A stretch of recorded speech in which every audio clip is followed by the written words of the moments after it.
Malkajgiri parliament నియోజకవర్గంలోని కీసరలో నిర్వహించిన BJP విజయ సంకల్ప రోడ్ షోలో బీజేపీ ముఖ్య నాయకులతో కలిసి ఈటెల రాజేంద్ర పాల్గొన్నారు. భారీ ఎత్తున జనాలు మరియు బీజేపీ కార్యకర్తలు పాల్గొన్న ఈ కార్యక్రమంలో ఈటెల మాట్లాడుతూ నరేంద్ర మోడీ గారిని మూడోసారి ప్రధానిగా చేయాలని సంకల్పంతో మల్కాజ్గిరిలో బీజేపీకి మద్దతుగా తెలుపుతూ రోడ్ షోలో పాల్గొని విజయవంతం చేసిన నాయకులకు, కార్యకర్తలకు, అభిమానులకు మరియు ప్రజలందరికీ హృదయపూర్వక కృతజ్ఞతలు అని చెప్పారు. నేను ఆర్థిక మంత్రిగా పనిచేసినప్పుడు కొన్ని వందల మంది నా దగ్గరకు వచ్చేవారు. ఆ ఛాంబర్ చెమట వాసన వచ్చేది. మా డిపార్ట్మెంట్లో ఒకరు వచ్చి ఇది ఫైనాన్స్ డిపార్ట్మెంటా లేక కూరగాయల మార్కెటా అని అన్నారు. మేము ఒక సంతకం పెట్టించుకుందామంటే మాకు టైం దొరకడం లేదు. ఆ రోజు నేను ఒకటే అన్నాను, ఈ డిపార్ట్మెంట్లో చెమట వాసన వస్తుందని నువ్వు చెప్పినందుకు గర్వపడుతున్నాను. ఇది పేదలకు ఒక అడ్డా, పేదలకు ఒక భరోసా కేంద్రమని సంతోషపడ్డాను.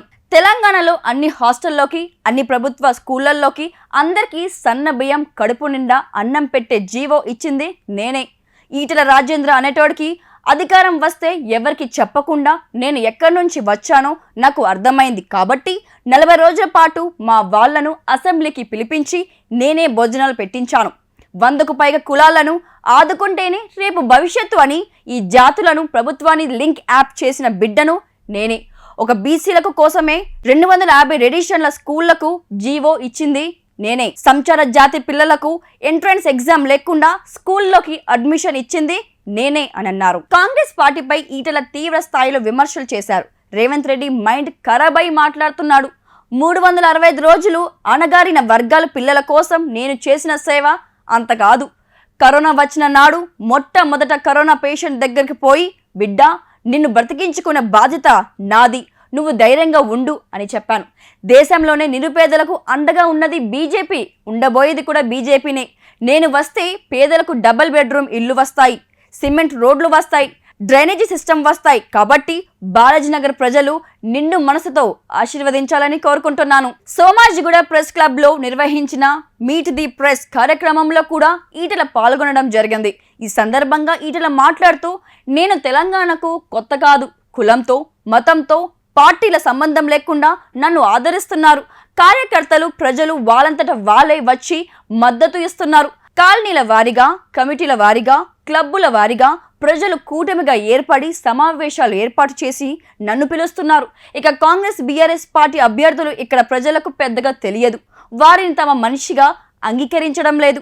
ఆ 2 పార్టీ కార్యకర్తలు, నాయకులు మాతో కూడా ఇదే విషయం చెబుతున్నారు. అక్కడ ప్రజలు అభిప్రాయాలను వారు కూడా గుర్తించారు. మల్కాజ్గిరిలో ఈటెల రాజేంద్ర ఉండాలని ప్రజలు కోరుకుంటున్నారు. మల్కాజ్గిరిలో నేను ఉంటే మల్కాజ్గిరికి గుర్తింపుతో పాటు రోడ్డు వ్యవస్థ, రైల్వే లైన్లు, ఇండస్ట్రియల్ కారిడార్లు, మంచి విద్య, వైద్యం వస్తాయని ఇక్కడ ప్రజలు అభిప్రాయపడుతున్నారు. ఏ సర్వీస్ సంస్థలకు అందనట్టు వంటి ఫలితం మల్కాజ్గిరి నియోజకవర్గంలో రాబోతోంది.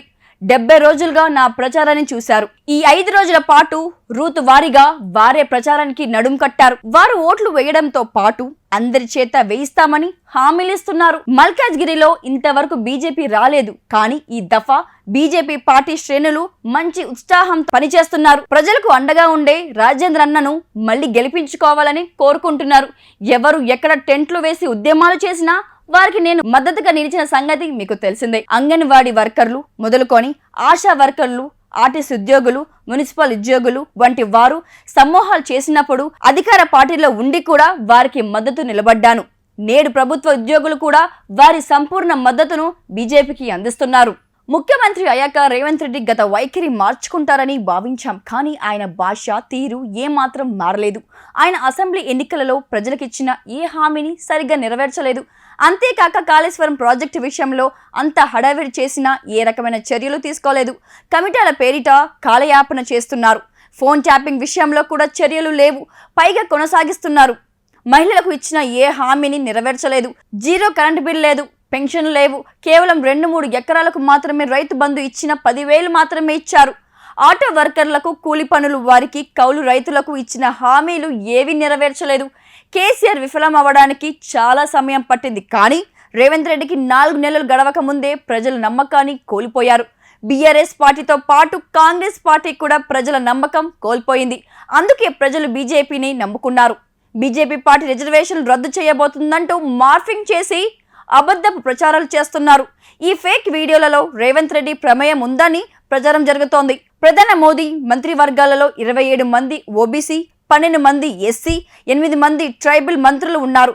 ఇంత మొత్తంలో అణగారిన వర్గాలకు మంత్రి పదవులు ఇచ్చిన ప్రభుత్వం నరేంద్ర మోదీ గారిదే. గతంలో ఎప్పుడు కాంగ్రెస్ ప్రభుత్వంలో ఇంత స్థాయిలో మంత్రి పదవులు లేవు.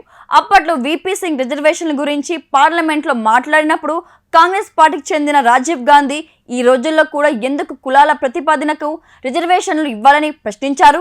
Digital India, make in India, stand up India, start up India, smart city, Vishwakarma Yojana. అసలు కరోనా అప్పుడు ఆయన వ్యాక్సిన్ ఇవ్వకపోతే మనం బతికే వాళ్ళమా? 500 ఏండ్ల భారతీయుల కల నెరవేర్చిన నరేంద్ర మోదీకి దేశమంతటా హైవేలు, వందే భారత్ రైళ్లు, పాఠశాలలు, ఆర్టికల్ 370 రద్దు, త్రిబుల్ తలాక్ రద్దు, సర్జికల్ స్ట్రైక్ లాంటి కఠినమైన నిర్ణయాలు. మోడీ గారు ఇదంతా ఒక ట్రైలర్ మాత్రమే అంటున్నారు. కమలం గుర్తుకే ఓటేద్దాం, బీజేపీని గెలిపిద్దాం. మోడీ మన అందరి నేస్తం, బీజేపీనే గెలిపించేద్దాం.